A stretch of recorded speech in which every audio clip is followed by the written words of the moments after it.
¿Estáis felices? ¿Sí? Le damos un aplauso al Señor muy fuerte.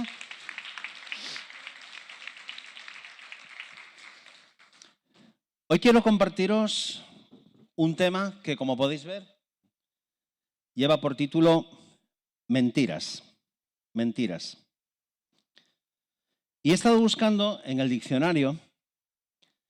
Dice que una mentira es una expresión o una manifestación contraria a lo que se sabe, se piensa o se siente. Esa es la definición que nos da el diccionario. Y engañar es hacer creer a alguien que algo falso es verdadero. De la palabra latina inganare, que significa burlar. Fíjate que hay una relación entre la palabra engañar y la palabra burlar. Cuando alguien nos está engañando, se está burlando de nosotros. Y hoy el Señor ha puesto en mi corazón compartiros este tema acerca de la mentira, porque las mentiras tienen mucho poder y mucho peligro en la vida de las personas, ¿no? Y ahí dice esa frase: la mentira afecta a quien la acepta. Quédate con esta frase. La mentira afecta a quien la acepta. Si yo no acepto la mentira, esa mentira para mí es inocua, o sea, no tiene ningún efecto. Pero el problema es cuando yo me creo la mentira. Ahí es cuando realmente surge el verdadero problema, cuando yo acepto y creo esa mentira. Gracias, Alejandro. Mira, vamos a ir a leer Génesis capítulo 37, del 31 al 35. Génesis 37, del 31 al 35. Y voy a pedir a mi esposa, que tiene una voz angelical, que ella lo lea en voz alta. ¿Quieres venir aquí al micrófono? Génesis 37, 31 al 35. Dice así. Me traje la Biblia de letra pequeña. Entonces los hermanos mataron un cabrito y mojaron la túnica de José con la sangre. Luego enviaron la hermosa túnica a su padre con el siguiente mensaje: mira lo que encontramos, esta túnica, ¿no es la de tu hijo? Su padre la reconoció de inmediato. Sí, dijo él, es la túnica de mi hijo. Seguro que algún animal salvaje se lo comió. Sin duda despedazó a José. Entonces Jacob rasgó su ropa y se vistió de tela áspera e hizo duelo por su hijo durante mucho tiempo. Toda su familia intentó consolarlo, pero él no quiso ser consolado y a menudo decía: me iré a la tumba llorando a mi hijo, y entonces sollozaba. Recuérdame cuando llegue a casa que te dé un besito por leer también. O dos. Fijaros qué maldad la de los hermanos de José. Los hermanos de José, para aquellos que no conozcáis la historia, está hablando de un personaje llamado José, que forma parte de una gran familia de hermanos. La historia está entre Génesis 37, del Génesis 37 al 50, ¿no?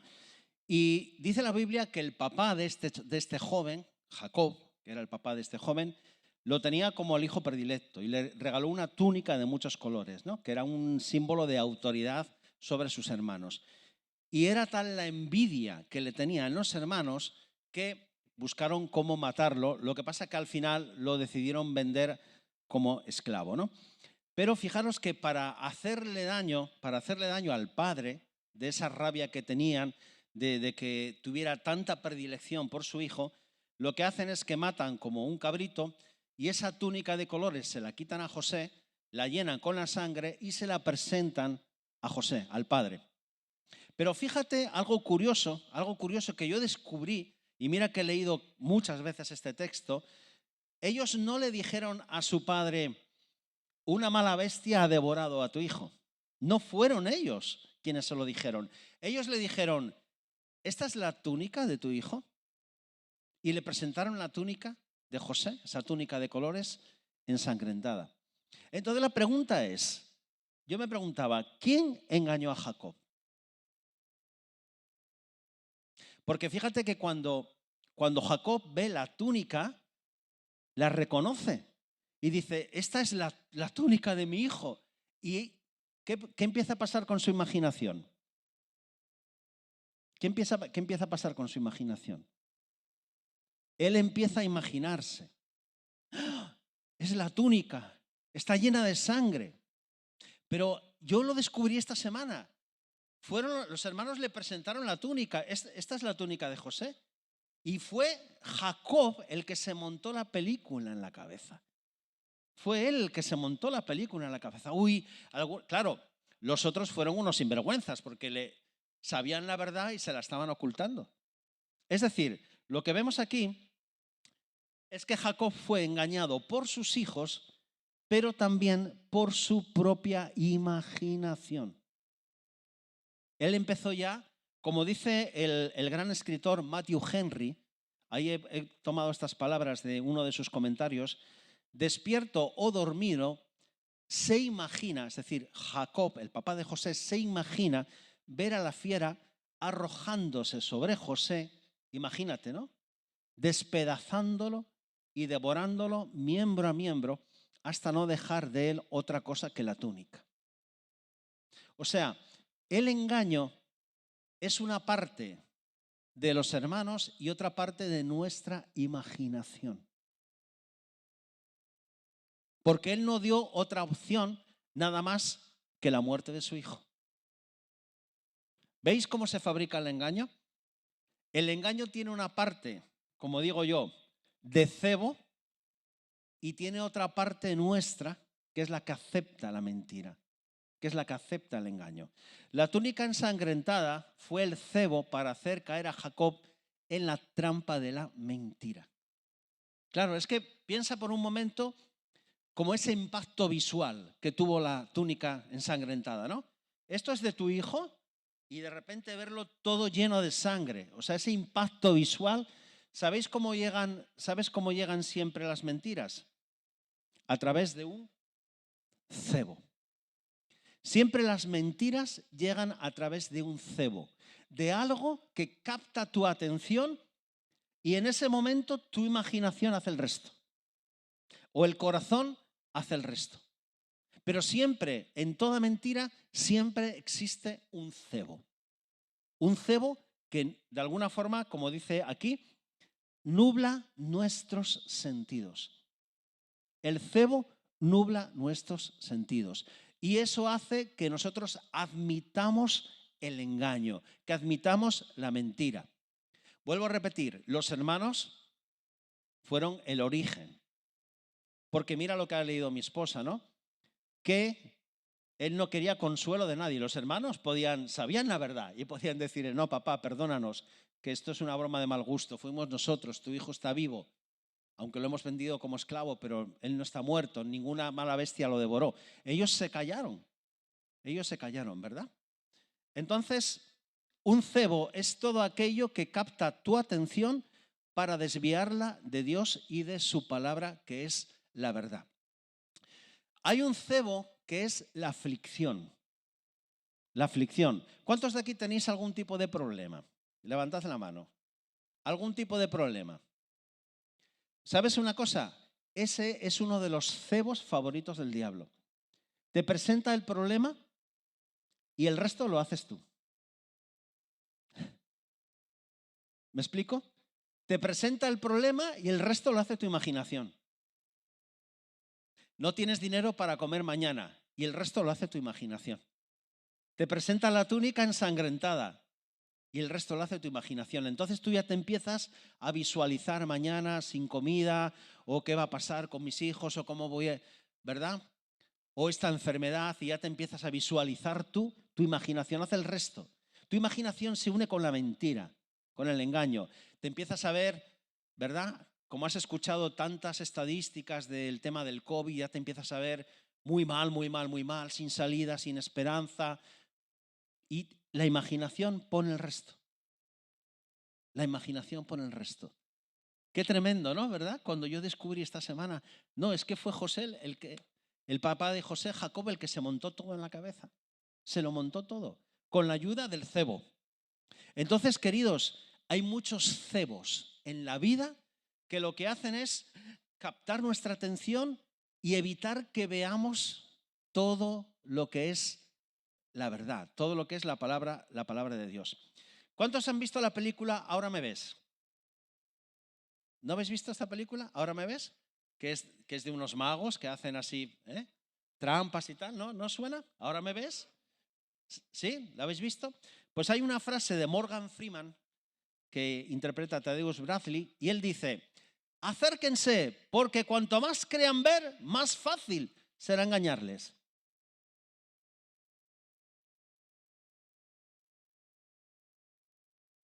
Ellos lo que hacen es que muestran una imagen espectacular de algo y la mente se va absolutamente para eso y es como que nubla el resto de capacidad de analizar.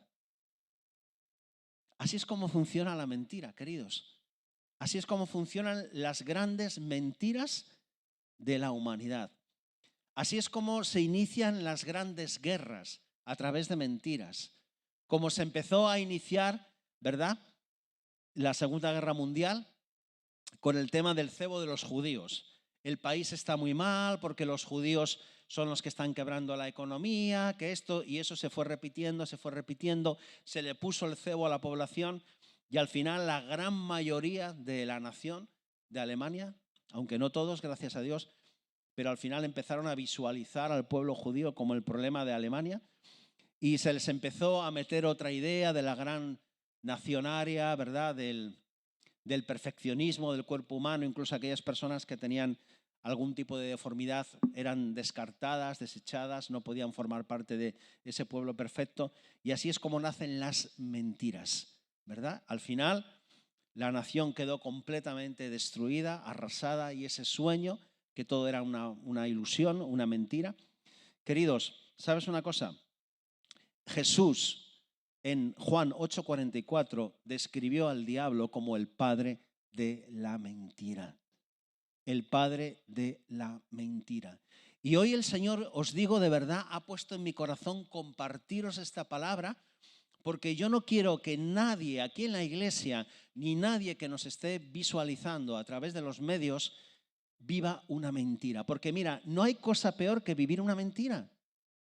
¿Recordáis lo que hemos leído hace un momentito acerca de Jacob? Cuando él aceptó la mentira, hay una versión que es la Reina Valera, me parece que dice ahora descenderá mi alma al Seol, o sea, como queriendo decir, ya no quiero vivir, ya no quiero vivir. ¿Sabes una cosa? Cuando tú aceptas una mentira, tú dejas de vivir. Esa vida que Jesús prometió, porque él dijo, el diablo vino, ¿verdad? El malo vino a robar, a matar y a destruir, pero yo he venido para que tengan vida y vida en abundancia. Cuando tú crees una mentira, sea una mentira acerca de Dios, sea una mentira acerca de ti, sea una mentira acerca de alguien, sea una mentira acerca de la iglesia, sea una mentira acerca de tu pareja, una mentira acerca de tu cónyuge, una mentira acerca de lo que sea, tú dejas de experimentar la vida. Imagínate el matrimonio que acepta la idea de que su esposo o su esposa le está siendo infiel. ¿Por qué? Porque hay un cebo. Recuerda la imagen. No olvides nunca esto. El cebo de Jacob, que le pusieron a Jacob, fue la imagen de la sangre en la túnica. Entonces, a veces, una pareja puede ver una escena, uy, mi mujer hablando con ese, ¿y ese quién es? Ahí está el cebo. Y el diablo introduce ese pensamiento en la mente de uno. ¿Y quién hace el resto? La imaginación hace el resto. Y empiezan las sospechas. Tú no sabes cuántos matrimonios se han roto por estas cosas. A veces puede ser que sea cierto, pero muchas veces son imaginaciones. Iglesias que se han dividido por imaginaciones. Yo pregunto, ¿acaso alguien no puede tener su mal día? Aquí tenemos a una persona que siempre está positiva. Siempre está positiva. Y es una bendición, ¿eh? Si tú vienes un día al 5%, te colocas al lado de esta hermana y sales al 100%. Cargado. Mi pregunta es, ¿no tiene derecho a tener un mal día? Hasta la Coca-Cola puede perder su gas. Y ese día tú la ves, hoy no me ha saludado. O sea, el enemigo te puso ¿el qué? El cebo, la túnica. Y tu imaginación hizo el resto.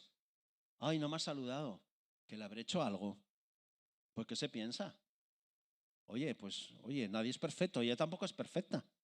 Y ahí empieza uno a montarse la imaginación y las películas. Y lo que le ha pasado a lo mejor que no ha dormido bien esa noche. No tiene nada que ver contigo. Pero tú viste la túnica y te montaste la película. Y ya dijiste, ya no quiero ir a esa iglesia, porque mira cómo me tratan. Tú te montaste la película. Tú te lo guisas, tú te lo comes. El enemigo lo único que hizo fue poner el cebo. Tú te montaste la película. ¿Quién tiene el problema? Tú que te montaste la película. Tenías que haber sido guionista de Hollywood. ¿Sí o sí? Entonces Jesús dijo, hijos, hijas, tengan cuidado porque el diablo es padre de mentira. Y él dice, él es homicida desde el principio. Y mira, en Juan 8:32, Jesús se dirigió a los judíos que habían creído en él y les dijo, si se mantienen fieles a mis enseñanzas, serán realmente mis discípulos y conocerán la verdad y la verdad los hará libres. Aquí hay un proceso, Solo podemos conocer la verdad cuando somos discípulos de Jesús. Porque ¿qué verdad vamos a conocer si el mundo es todo un engaño? Mira, ahora con todo este tema del coronavirus ya no sabes a quién creer. ¿O no? Te dicen, no, si te pones la tercera dosis ya... Hay gente que se está muriendo con la tercera dosis. Entonces, ¿a quién crees? ¿A quién no crees? Ahora unos dicen que lo mejor es dejar que el cuerpo humano se habitúe al virus y cree sus propios anticuerpos. Ya no sabes a quién creer, ya no sabes si son las farmacéuticas las que están detrás, si son los gobiernos que han sido untados por las farmacéuticas. Ya no sabes nada. Por lo tanto, como hay tanto lío, acerquémonos a Jesús, que ese no miente. Él no miente, Él no miente. Por eso, lo que va a hacernos realmente libres es conocer la verdad. Pero la verdad solo se adquiere pasando tiempo con Jesús, ¿verdad? Dice el apóstol Juan en una de sus epístolas, en una de sus cartas, dice, y vosotros tenéis la unción del Santo y sabéis todas las cosas. Mira, cuando uno está lleno del Espíritu de Dios, tiene como un sexto sentido, tiene como un discernimiento espiritual. Y él puede llegar a ver más allá de donde el resto ve. Pero ese es el resultado de pasar tiempo con la palabra, de pasar tiempo con el Señor. Cuanto más tiempo pasemos con la verdad, más discerniremos la mentira. O sea, dicho de otro modo, si no quieres que te den gato por liebre, tienes que saber lo que es un gato y lo que es una liebre. ¿Sí? Y tú no sabes cuántos billetes falsos andan por ahí, pero la mejor forma de conocer un billete falso es conociendo al verdadero. Entonces, la mejor forma de conocer la mentira es conocer al que dice la verdad y conocer la palabra de Dios y meternos de lleno en la Biblia. Y sabes una cosa, la verdad nos eleva, la verdad nos libera y la mentira esclaviza. Mira a Jacob enlutado. Y yo hoy quiero preguntarte, ¿tú estás enlutado hoy? ¿Hay personas aquí que estáis viviendo una mentira? Pastor, ¿y eso cómo lo podemos saber? Pasando tiempo con Dios. Tú no sabes, no te imaginas, no me imagino cuántos tipos de mentiras una persona puede llegar a tragarse. Muchísimos. Pero sabes una cosa, hoy el Señor quiere liberarnos del yugo de la mentira y quiere que seamos verdaderamente libres. Y me gusta ese texto, ¿no? ¿Verdad? Seremos verdaderamente libres. Vamos a ver hoy algunas mentiras rápidamente que son fáciles de ingerir. La primera mentira es, Dios no existe. Dios no existe. Y el Salmo 14:1 dice el necio en su corazón, no hay Dios. Están corrompidos, sus obras son detestables, no hay uno solo que haga lo bueno. Nota la relación entre el ateísmo o la incredulidad y las malas obras. Como digo en esta frase abajo, si eliminamos a Dios de la ecuación, aumentará la corrupción. Mira, si sacas a Dios de tu vida, que es lo que el diablo quiere, si sacas a Dios de tu vida, ¿qué valores te van a sostener a ti? Te pregunto, ¿qué valores te van a sostener? ¿Qué principios te van a sostener?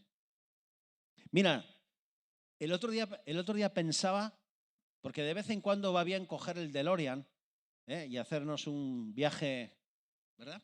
Un regreso al pasado en el DeLorean y recordar un poco cómo éramos antes de conocer a Jesús. ¿Va bien o no? De vez en cuando va bien hacer un paseíto y ver el tipo de persona que éramos o que yo era antes de conocer a Jesús.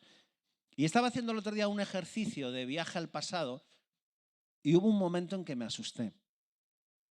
Cuando yo me encontré con ese otro yo del año 70 y pico, el año 80, el año 90, 80, 81 ya me había encontrado con el Señor. Yo me asusté. Os lo digo de verdad, me asusté. Y dije, Señor, yo no quiero ser ese blasfemo, ese hombre violento. Cuando alguien me decía alguna cosa, yo no quiero ser eso, ¿sabes? Pero eso es lo que éramos cuando no teníamos a Jesús. Y cuando nosotros aceptamos la mentira de que Dios no existe porque hay problemas en nuestra vida que no tienen explicación, ahí es una caída en picado. Cuando creemos que Dios no existe, todo empieza a caer, ¿no? Alguien dijo que quien perdió la fe, lo perdió todo. También hay otra mentira que aceptamos, es, si Dios está conmigo, ¿por qué permite esto? Si somos sinceros, yo creo que muchos de nosotros, no cal que levantemos la mano, muchos de nosotros a veces nos hemos, ¿verdad?, hecho esta pregunta. Señor, si tú realmente existes, ¿por qué estás permitiendo esto? ¿Sí? ¿Alguien en la Biblia le pasó eso? Mira, Gedeón. Cuando el ángel del Señor se le aparece a Gedeón, le dice, el Señor está contigo, guerrero valiente. ¿Qué tenía Gedeón en su mente? Mira, Señor, replicó Gedeón, si el Señor está con nosotros, ¿por qué nos sucede todo esto? ¿Dónde están todas las maravillas que nos contaban nuestros padres cuando decían, el Señor nos sacó de Egipto? Y mira lo que dice Gedeón. Fíjate, esa frase es tremenda. La verdad es que el Señor nos ha desamparado. Y eso se lo dice al ángel del Señor. O sea, el ángel del Señor le dice a Faraón, a Gedeón, perdón, Dios está contigo, y él le responde, tú estás engañado. La verdad es que Dios no está con nosotros. ¿Tú te imaginas qué situación? El propio ángel de Dios allí, Dios está contigo, tú estás engañado, Dios no está con nosotros. Pero es que yo soy Dios, estás engañado. ¿Os dais cuenta cómo es la mentira? Dios no está con nosotros. ¿Por qué, Gedeón? Porque si Dios estuviera con nosotros, ¿por qué permite esto? ¿Te has sentido así alguna vez? ¿Te has sentido como el salmista Asaf, Salmo 73? Puedes leerlo en casa. Cuando él empieza a sentarse delante de la televisión, es una broma, no había televisión. Estaba en internet navegando. Y empieza a ver que todos los corruptos de este mundo, todos los perversos, están nadando en oro, en la abundancia. Y los mira y dice, esos tipos ni se ponen enfermos, tienen dinero, tienen lujos. Y fíjate aquí, estos hermanos que son fieles a Dios, tienen que tomarse cada día un vasito de agua y un granito de arroz. Y dice que cuando él consideró eso, dice que fue duro para él. O sea, ¿cómo Dios puede permitir que un cristiano pase necesidad y un corrupto tenga todo lo que quiere? ¿No te has planteado eso alguna vez? Pero ¿sabes qué bueno es que el Salmo 73, si sigues leyendo, él dice, hasta que entrando en el santuario comprendí. Esa es la cuestión. La cuestión es que cuando entramos en la presencia de Dios, las cosas se ven desde otro prisma. Entonces el problema no está en el problema, en la mentira, sino en no entrar en la presencia de Dios. ¿Cuántos están de acuerdo conmigo? Tenemos que entrar en la presencia de Dios. Cuando tú pasas tiempo con Dios, la cosmovisión cambia, la perspectiva cambia. Y eso es lo que necesitaba Gedeón. Por lo tanto, hoy el Señor quiere sacarte de esa mentira de, si Dios está conmigo, ¿por qué permite esto? Eso es un engaño. Eso es un engaño. Y realmente lo que pasaba es que todos esos ataques que estaba sufriendo Israel es porque Israel se había apartado de Dios. No era Dios quien se había apartado de la nación, sino la nación se había apartado de Dios. Otra mentira, Dios no me ama. Dios no me ama. Yo lo que leo en la Biblia es que tanto amó Dios al mundo que dio a su Hijo para que todo aquel que en él cree no se pierda, sino que tenga vida eterna. Esta es la verdad. ¿Y sabes lo que dice también la Biblia? Que Dios mostró el gran amor que nos tiene al enviar a Cristo a morir por nosotros cuando todavía éramos pecadores. Porque yo podría dar la vida por un amigo. ¿Estáis conmigo todavía? Yo podría dar la vida por un amigo, pero yo quiero hacerte una pregunta. ¿Cuántos de nosotros daríamos la vida por nuestros enemigos? Ya con la risa me lo decís todo. Y la pregunta siguiente es, ¿cuántos daríamos a nuestro ser más querido por el rescate de nuestros enemigos? La pregunta tercera es, ¿aún crees que Dios no te ama? ¿Aún crees esa mentira de que Dios no te ama? Pastor, pero es que si me amara tendría esto, tendría lo otro, una Smart TV, un Ferrari, un no sé qué, un no sé cuánto, no sé cuánto. Mira, el mayor amor que Dios demostró fue enviar a su Hijo Jesucristo. No vuelvas nunca a decir Dios no me ama. Aunque no tengas lo que quisieras tener, debes de ver lo que tienes. Y lo que tienes es la salvación. Lo que tienes es que el Señor fue crucificado en tu lugar. Lo que tienes es que tú tenías que ir al infierno, y yo también. Y el Señor sufrió el infierno por nosotros. Eso es lo que tú tienes que ver. Tienes que quitar la mentira y poner la verdad de la palabra de Dios. ¿Sabes una cosa, diablo? Cuando venga a engañarte, dile, el Señor murió por mí sabiendo cómo soy. Murió por mí, dio su sangre, dio a su Hijo, se entregó por mí, sabiendo cómo soy. Esa es la verdad, esa es la verdad, esa es la verdad. Dios sí me ama, Dios sí me ama, con pasión, con entusiasmo, con locura. Él cree en mí. A pesar del desastre que he hecho hoy con los acordes, Él cree en mí. Él cree en mí. Él dice, este tipo el domingo que viene tocará mejor. Eso se llama fe. La Biblia no es un libro confiable. Otra mentira. Dice 2 de Pedro 1:19, podemos confiar por completo en lo que dijeron los profetas y está muy bien que ustedes sigan cuidadosamente sus palabras. Sus profecías son como una lámpara que alumbra en la oscuridad hasta que llegue el amanecer en el que Cristo, como la estrella de la mañana, les traerá nueva luz al corazón. Mira, si tú crees que la Biblia no es un libro confiable, yo tengo una pregunta. ¿Por qué la Biblia ha transformado a tanta gente?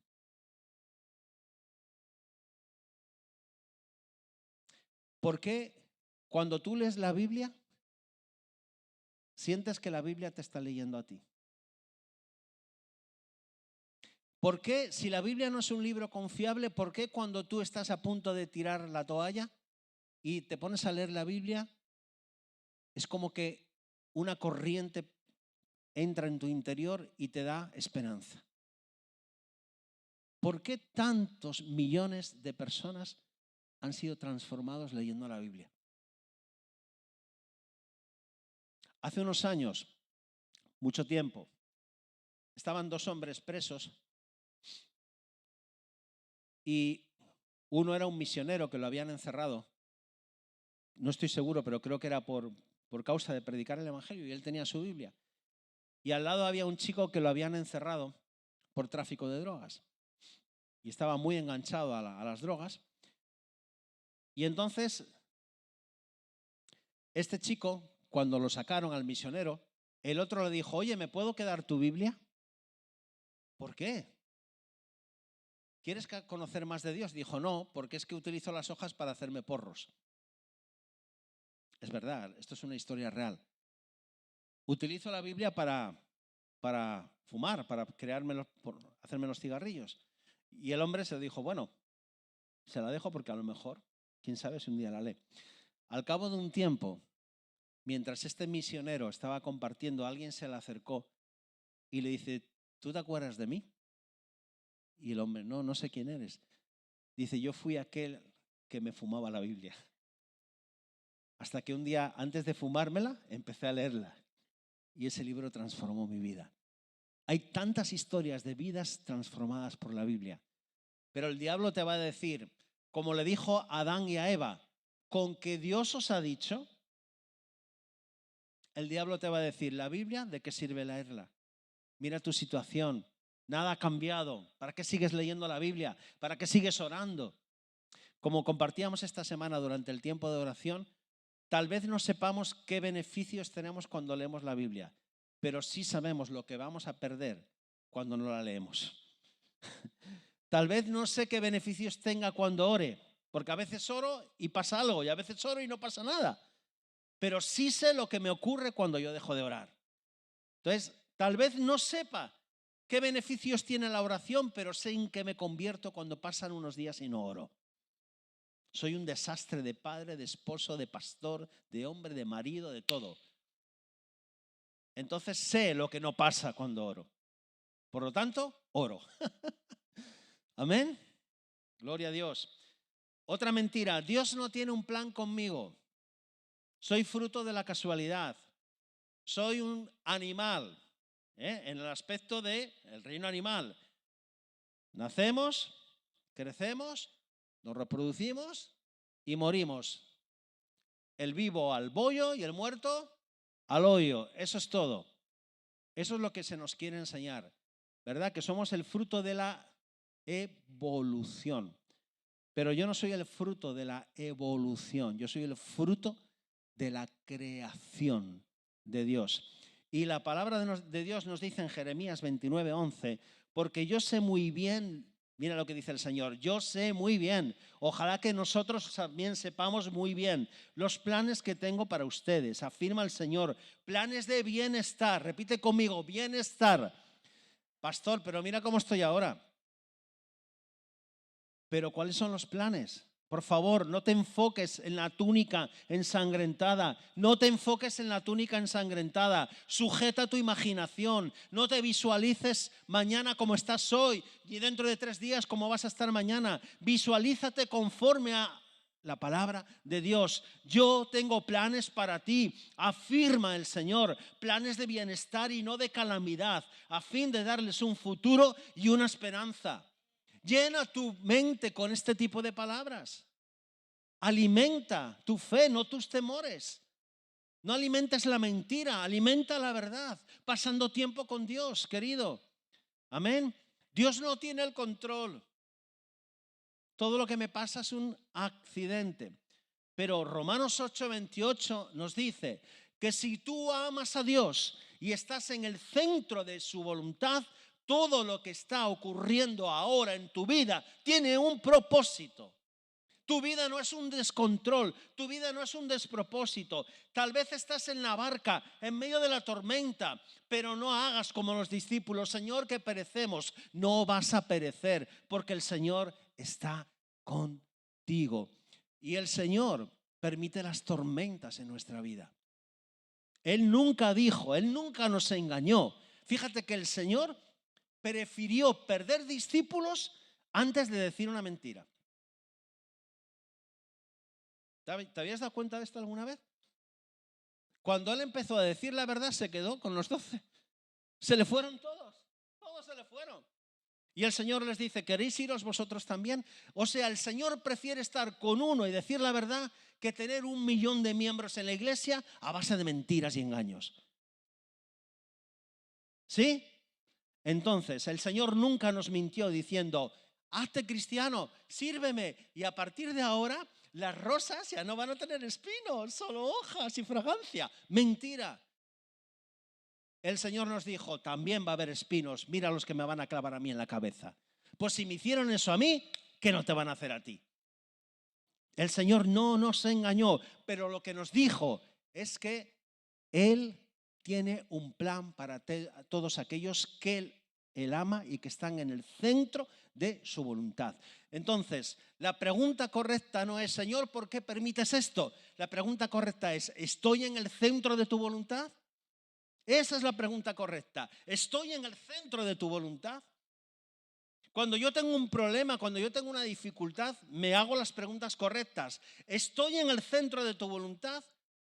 Y si la respuesta es sí, todo lo demás se tiene que desvanecer. Entonces yo digo, Señor, tú tienes el poder, tú tienes el control, tú tienes, Señor, toda la autoridad, toda la soberanía. Haz conmigo, con tu siervo, lo que tú quieras. Yo estoy en el centro de tu voluntad y yo declaro no lo que el enemigo me dice, sino lo que tú dices es que todo tiene un plan, todo tiene un propósito. Mi vida no es un accidente. Todas las dificultades van hacia un punto, que es mi crecimiento, mi madurez, que mi fe vaya creciendo. Y Dios sí tiene el control. Dios sí tiene el control. El problema es cuando el control lo tenemos nosotros. Porque el espíritu de Jezabel es más común de lo que nos imaginamos. ¿Y sabéis cuál es el espíritu de Jezabel? Querer controlarlo todo. Y hay personas que quieren controlarlo todo. Todo lo quieren controlar. Cuando nosotros entramos en el espíritu de control, todo se descontrola. Pero cuando nosotros estamos en el centro de la voluntad de Dios, nos apropiamos de Romanos 8:28. Todo ayuda para bien a aquellos que aman al Señor, aquellos que están dentro de su propósito. Querido, Dios nunca perdió el control en tu vida. Nunca, nunca. Dios no es el más poderoso. Dice Primera de Crónicas 29, primer libro de Crónicas 29:11. Tuyos son, Señor, la grandeza y el poder. Es que sabes una cosa, qué importante es que nosotros no solamente leamos la Biblia, sino declaremos la Biblia. ¿Estás conmigo? Tenemos que declarar la Biblia. Tuyos son, Señor, la grandeza. ¿Quién quiere leer esto conmigo? Tuyos son, Señor, la grandeza, el poder, la gloria, la victoria y la majestad. Tuyo es todo cuanto hay en el cielo y en la tierra. Tuyo también es el reino y tú estás por encima de todo. ¿No te ha sugerido nunca el diablo que él es más fuerte que Dios? Sinceramente. A mí me lo ha sugerido. Si tu Dios es tan fuerte, ¿por qué permite que... ¿Por qué? Lo tengo derrotado a tu Dios. Pero la Biblia nos dice, Señor, tú estás por encima de todo. Mi Dios tiene todo el poder, toda la autoridad, toda la autoridad. Querido, yo le ruego hoy al Señor que no salgas de aquí con tu mentira, que seas libre para experimentar la vida que el Señor planeó para ti. Otra mentira, la oración de poco sirve. Pero Jesús nos dice, sigue, sigue, sigue buscando, sigue llamando y la puerta se te abrirá. Si sigues pidiendo, recibirás. Si sigues buscando, encontrarás. Si sigues llamando, se te abrirá. ¿Nunca se te han perdido las llaves o algo en casa? ¿Y por qué lo has encontrado?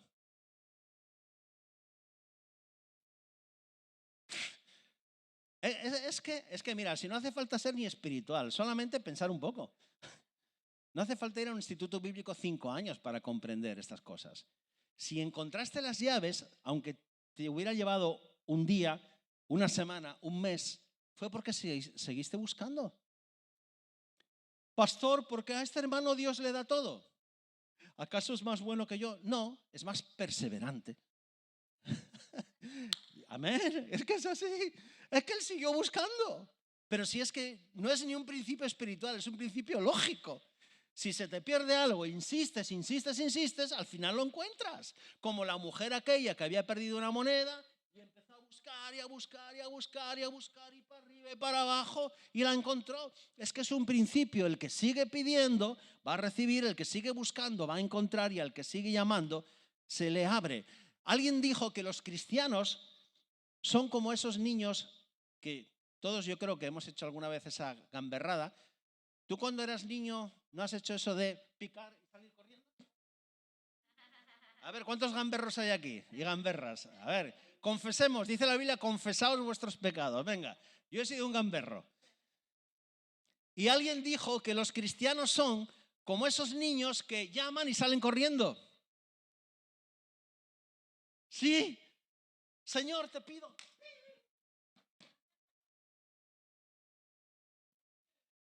Y salen corriendo. Y no esperan la respuesta. Entonces yo no quiero ser un gamberro espiritual. Yo quiero darle al timbre hasta que alguien me conteste. No salgas corriendo en la oración. Señor, te pido una sola vez. Te fuiste. Señor, no me contestaste. Sí, contesté, pero no había nadie. Saliste corriendo. Entonces la oración sí funciona si seguimos llamando. Sí funciona si seguimos buscando. Querido Daniel, esto lo vemos en Daniel, desde el momento en que dispusiste tu corazón para buscar a Dios y comprender todas estas cosas, tu oración fue respondida, pero el príncipe de Persia se me opuso durante, ¿cuántos días? 21 días. O sea, hubo una oposición en el reino espiritual para traer la respuesta. Entonces, chico, sigue esos 21 días orando hasta que la oposición se venza. Pero dice la Biblia que desde el momento en que decidiste, tu respuesta ya fue contestada. Pero hubo una oposición. Entonces los cristianos somos como esos niños que picamos y salimos corriendo y no esperamos la respuesta de Dios. La oración sí funciona. Y nos dice Gálatas 6:9, no nos cansemos de hacer el bien, porque si seguimos haciéndolo, Dios nos premiará a su debido tiempo. ¿Sabes una cosa? La gente malvada no se cansa de hacer el mal. Querido, no se cansan. Ahora han sacado una serie súper perversa y ya están pensando en otra, porque esa ha tenido mucho éxito. No se cansan, siempre su mente está ahí, no se cansan, ¿no? A ver qué podemos hacer, no importa si destruimos a los jóvenes, no importa, lo que importa es el beneficio que nos da. Sin embargo, los cristianos enseguida nos cansamos. Nosotros somos los que tendríamos que estar ahí peleando. Tendríamos que estar peleando sin cansarnos hasta que veamos el fruto de nuestro trabajo. Por eso yo le pido a Dios, Señor, quita esa mentira de la iglesia. Eso de que la oración no funciona es mentira. Es mentira, la oración funciona cuando la persona persevera. Dice, gozosos en la esperanza, sufridos en la tribulación. Mira lo que nos dice el apóstol Pablo, queridos, van a tener tribulación. ¿Y cuál es la actitud? Aprender a sufrir. Es que hoy estamos creando una generación que no queremos que sufran. Ese es el peor daño que un padre le puede hacer a su hijo. No, los niños tienen que aprender a sufrir y tienen que aprender a pasar dificultades. Queridos, por eso la Biblia nos dice, sufran en la tribulación, aprendan a sufrir. Aprendan a sufrir. Eso es una bendición de Dios, aprendan a sufrir. Es que hay una persona que siempre me dice, aprendan a sufrir, que todo hoy en día es un trauma. Alguien va por la calle y no me saluda, ay, sí que tengo que ir al psicólogo. Entonces es un trauma, ¿sí o no? ¿Sí? ¿Estoy diciendo una mentira? Es un trauma, hoy todo el mundo está traumado por todo. Ay, es que no me saludaron, ay. Y ahora que estoy traumado, chicos, sufre, aprende a sufrir. Aprende a sufrir, aprende a tragar, aprende, ¿verdad? Es lo que nos dice Pablo, sufridos en la tribulación. Pasen tribulación y échenle ahí valor, hombre, no pasa nada, que no se acabó el mundo, ¿verdad? Establezcan como una escala de sufrimiento. ¿Sabes cuál es lo peor? La muerte. Entonces, no pongas tu problema por encima de la muerte, chico, estás vivo. Ay, es que no me han dicho no sé qué y no sé cuánto. Pero te has muerto, te han dicho que tienes un cáncer, te han dicho que te falta una semana de vida, te ha atropellado un tranvía. Pues chico, pues no pongas tu tribulación tan arriba, bájala un poquito, que no es para tanto. Es que amo la palabra de Dios, porque es salud mental. Y nos dice, constantes en la oración, constantes en la oración. Yo quiero ver milagros en esta iglesia, gente que me diga, pastor, yo quiero compartir un testimonio. Mira lo que me pasó por estar perseverando en la oración. Amén. En vez de la queja avanza, la alabanza. Constantes en la oración. Vamos a orar más para que nos quejemos menos. Dios se ha olvidado de mí, no responde a mis oraciones.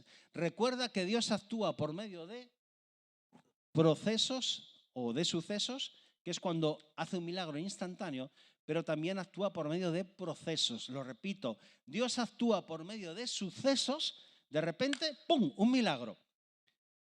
Y al día siguiente uno sale de casa y espera el suceso. Pero lo que Dios tiene ese día es proceso. Hoy te voy a procesar. Hoy no va a haber milagro. Hoy te voy a procesar. Y si ayer te lo di instantáneamente, hoy no te lo voy a dar instantáneamente. Hoy te voy a hacer esperar. Entonces no es que Dios se haya olvidado de nosotros. No confundamos nunca el silencio de Dios con el olvido de Dios. José estuvo 2 años en prisión hasta que lo llamaron para interpretar el sueño de Faraón. Y esos 2 años pasa de un versículo a otro en la Biblia, ¿no? Pasaron 2 años y uno tardó un segundo en pasar el versículo, pero realmente pasaron 2 años. Y en esos 2 años la Biblia no nos dice que Dios hiciera nada en la vida de José, que sepamos. Pero sabes una cosa, el plan de Dios seguía. Yo te quiero decir hoy, no pienses que Dios se olvidó de ti. Querido, querida, Dios no se ha olvidado de ti. Dios sigue teniendo el plan. Pero Dios estaba procesando a José. Cuanto más grande sea lo que Dios tiene para ti, mayor tiene que ser el procesamiento. Tú te puedes tomar una tortilla de patatas, que algunas están buenas, de estas instantáneas, que vas, microondas y en un minuto estás. ¿Tú quieres ese tipo de vida cristiana? ¿Tortilla de patatas microondas? ¿O quieres una tortilla de patatas de esas que tardas 30 minutos en hacerla? Tú, como mínimo, ¿cómo sabe? El que sabe, sabe. Tú eliges el tipo de tortilla de patata que quieres en la vida. La que no sabe a nada. O esos tomates, porque yo he tenido huerta, yo he sido campesino, y yo sé lo que es ese tomate que lleva su tiempo, en su temporada, que algunos estáis teniendo ya cara de hambre. Que abres ese tomate, venga, vamos a trabajar un poquito la imaginación. Abres ese tomate y haces. Y no huele a invernadero, huele a tomate. Pero ese tuvo su tiempo de proceso, no se le aceleró el proceso. Entonces, si tú quieres tener perfume para Dios, tú tienes que tener un tiempo para ser procesado. Otra mentira, vamos terminando ya. Servir a Dios es una pérdida de tiempo. Algunas personas dejaron de seguir al Señor y me dijeron, pastor, servir a Dios es una pérdida de tiempo. Y mi pregunta es, ¿y si Jesús hubiera pensado lo mismo? Porque yo digo una cosa, ¿Jesús tiene derecho a haber pensado esto?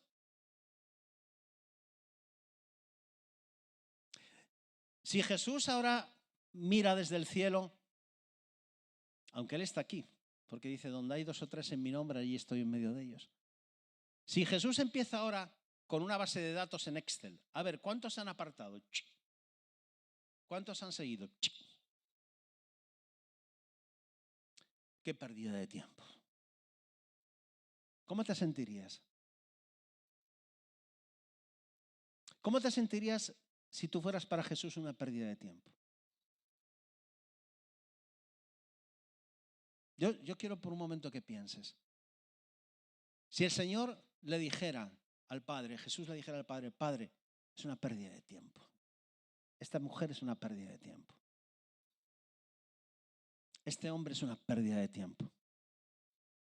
¿Cómo te sentirías si el Dios que hizo los cielos y la tierra te viera como una pérdida de tiempo? Queridos, servir a Dios no es una pérdida de tiempo. Es lo mejor que podemos hacer. Es lo mejor que podemos hacer. Servir a Dios es lo mejor. Trabajar con personas es una pérdida de tiempo.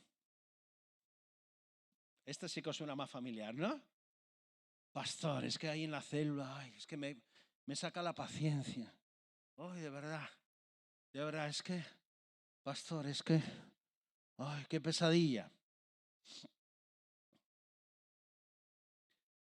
Pablo dijo, no me avergüenzo del Evangelio porque es poder de Dios para salvación. ¿Para quién? ¿Para todos? Para todo aquel que cree, al judío primeramente y también al griego. Trabajar con personas no es una pérdida de tiempo. Ese es el Señor que me está llamando. Para decirme amén. Mira, muchos de los que habían creído llegaban ahora y confesaban públicamente sus prácticas malvadas. Un buen número de los que practicaban la hechicería juntaron sus libros en un montón y los quemaron delante de todos.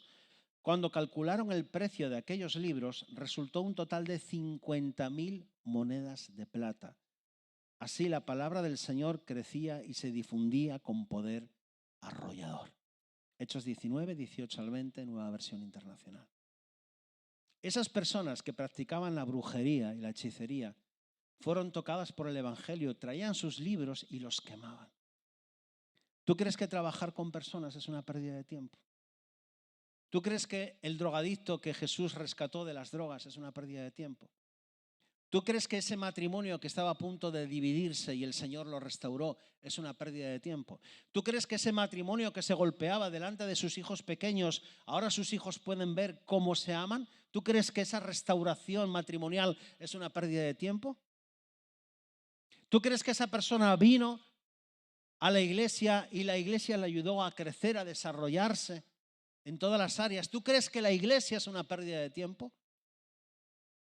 La iglesia es el mejor invento que se ha podido crear. Trabajar con personas es una bendición a pesar de los inconvenientes. Esta es la verdad que todos los que trabajamos con personas debemos de tener en el corazón.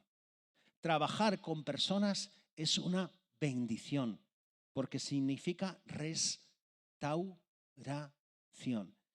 Y te digo una cosa. Los que lleváis células aquí, ¿habéis visto crecer a vuestra gente? Sinceramente. ¿Habéis visto crecer a vuestra gente? ¿Qué has sentido cuando has visto crecer a tu gente?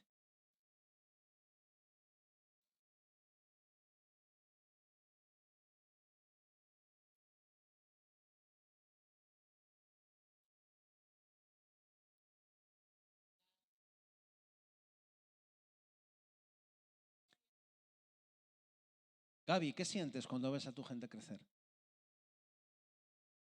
Pero el proceso, ¿cómo es el proceso?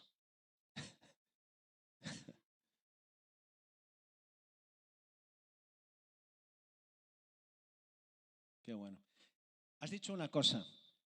Has dicho, es como los hijos. Esa es la diferencia. autoridad sin paternidad es un peligro. Cuando podemos ver a la gente como hijos, como hijas, igual que nuestros padres, porque mi padre tuvo una paciencia conmigo, le tengo que hacer un trono a mi padre. El biológico me refiero, ¿eh? ¿Y acaso nosotros no tenemos que tener paciencia también ahora? ¿Verdad? O nosotros ya salimos crecidos y todo. Yo ya salí del vientre de mi madre tocando la guitarra. No, tuvimos un proceso. Por lo tanto, tengamos paciencia. Otra mentira, ser íntegro no sirve de nada. Esto le pasó a un salmista. Él dijo, ¿de qué me sirvió mantener mi corazón limpio y cuidarme de no hacer maldad? La versión Palabra de Dios para Todos dice, entonces, ¿qué gano teniendo buenos pensamientos? ¿Qué provecho saco con apartarme del pecado? ¿Te has sentido alguna vez así? ¿De qué me sirve mantenerme fiel a Dios? ¿De qué me sirve esto? ¿De qué me sirve mantenerme en integridad? La Biblia dice, el Señor ayuda y protege a los que viven con rectitud y justicia.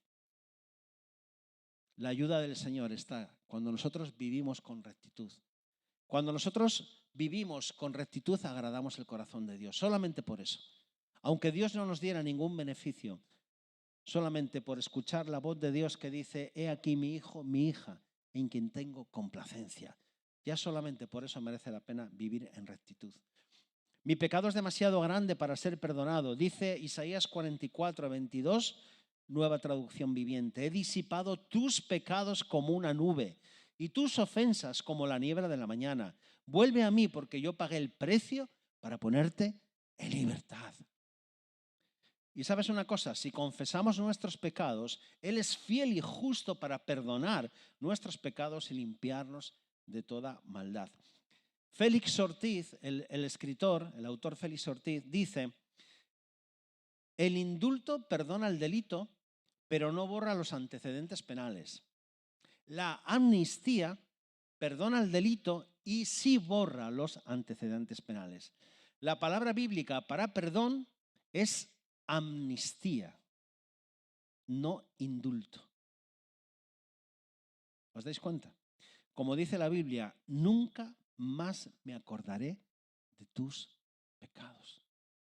Qué precioso. El Señor no nos indulta, Él nos da la amnistía. Nuestros pecados desaparecen del expediente y Él los lanza a lo profundo del mar y nunca se acordará de nosotros. Y esto es lo último. Todo me sale mal, algo malo habré hecho. ¿Te has sentido así alguna vez? Hay personas que viven con la mentira de la culpabilidad, que sienten que cada vez que algo les sale mal, ellos son los culpables. Puede ser que sí, pero puede ser que no. La pregunta es, ¿qué hicieron de malo Job, José o Jesús? Job perdió los hijos, las riquezas, le vino una sarna, dice que se rascaba con un tiesto en la cabeza. ¿No te ha pasado cuando estás nervioso? ¿Qué pasa cuando estás muy nervioso? ¿Te rascas? ¿Os ha pasado alguna vez? En un periodo de nerviosismo, que te rascas ahí, ¿verdad? Pues él hasta con una maceta, un tiesto, no sé qué fue lo que utilizó ahí para rascarse. ¿Qué hizo malo él? Nada. Si el mismo Dios le dijo a Satanás, ¿has visto a mi siervo Job? Temeroso de Dios, apartado del mal, quiso ponerlo a prueba. ¿Qué hizo José? Nada. Algunos dicen, no, es que les contó el sueño a los hermanos y no lo tenían que haber hecho. Bueno, llámalo inocencia. Pero él nada malo había hecho. ¿Y qué hizo Jesús en la cruz? A ellos sufrieron y no habían hecho nada malo. Querido, dice la Biblia, en el tiempo de adversidad, considera tu situación, recapacita. Pero no vivas bajo el yugo de la culpabilidad, si es que no tienes culpa alguna. ¿Sabes una cosa? José, cuando habló acerca de su caso, él dijo, yo nada malo he hecho para terminar en la cárcel. O sea, no admitas la culpabilidad cuando realmente no has hecho nada. Algunas personas viven bajo el yugo de la culpa. ¿Por qué mis hijos se comportan así? Dice un pastor muy conocido, dice que él atiende a muchos padres que van a la consulta y dicen, Ayúdenos, pastor, ¿qué es lo que hemos hecho mal como padres? Cuando un hijo está haciendo algo mal. Y él dice, ¿y usted no se pregunta qué hizo mal su hijo? O sea, ¿toda la culpa la tiene usted como madre y como padre? O sea, ¿su hijo fue perfecto o él también tiene una parte de responsabilidad? Eso es salud mental. Amén. Y ya terminamos, dice acerca de Jesús, Isaías 55, 3, 6, el herido fue por nuestras rebeliones, molido por nuestros pecados.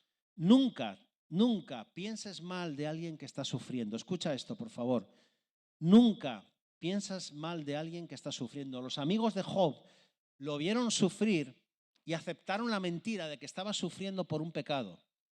Nunca, cuando veas a alguien que está pasando un momento difícil, nunca caigas en la mentira de juzgarlo, porque a lo mejor estás juzgando a una persona justa. Nunca hagas eso. No hagas como esos amigos, entre comillas, de Job, que lo machacaron con palabras espirituales. Si te volvieres al Omnipotente e hicieres morada en su presencia. ¿Tú sabes qué bonito queda eso? Pero lo que le estaban diciendo es, todo lo que te ha pasado es porque eres un sinvergüenza. Vuélvete a Dios. No hagamos eso nunca, porque puede ser que Dios esté procesando a esa persona y no haya hecho nada malo. Y es una mentira y un error, ¿verdad? Y como dice la Biblia, quiso el Señor quebrantarlo, sometiéndolo a padecimiento. A veces, ¿sabes una cosa? A veces Dios permite el padecimiento en nuestra vida. A veces Dios permite el padecimiento en tu vida. Aquí nadie dijo amén. Ya me echan de la iglesia. Ya. El pastor no tenía que haber dicho esa frase, yo la digo.